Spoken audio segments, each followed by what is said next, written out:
Sementara itu pemirsa, rabies atau penyakit anjing gila merupakan penyakit mematikan yang menular ke manusia melalui air liur hewan yang terinfeksi. Dan Sulawesi Utara menjadi salah satu daerah dengan kasus rabies yang cukup tinggi. Itulah mengapa pemberian vaksin rabies perlu terus digalakan.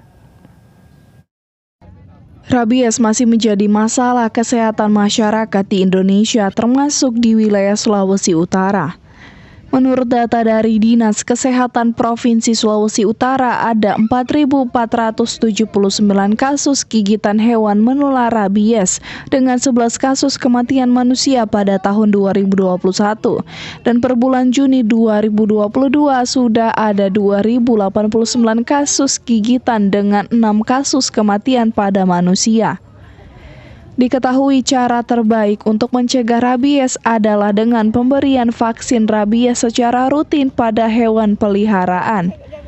Kalau kita bilang vaksin rabies itu kan merupakan penyakit yang berbahaya ya, dan kalau kita sebut itu penyakit mematikan, karena kalau dia sudah kena rabies dia pasti mati, dalam 2 minggu dia pasti mati.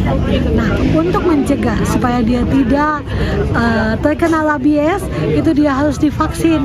Makanya kenapa kita menggagas acara ini, memperingati Hari Rabies Sedunia dengan melakukan vaksinasi gratis.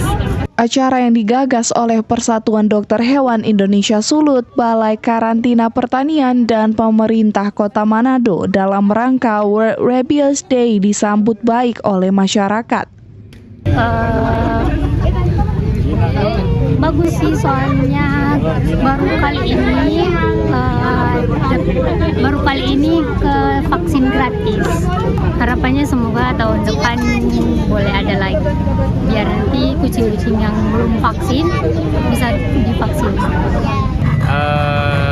Tanggapannya ini merupakan program PDHI juga setiap tahun, dan ada beberapa event juga dilaksanakan PDHI untuk vaksinasi rabies.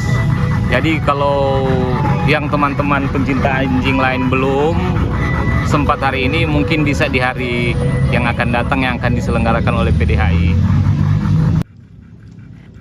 Rabies adalah penyakit mematikan yang menular ke manusia melalui air liur hewan yang terinfeksi, biasanya melalui gigitan ataupun cakaran. Jadi, pastikan hewan peliharaan Anda sudah divaksin rabies ya. Regina Mangke melaporkan untuk Kawanua TV.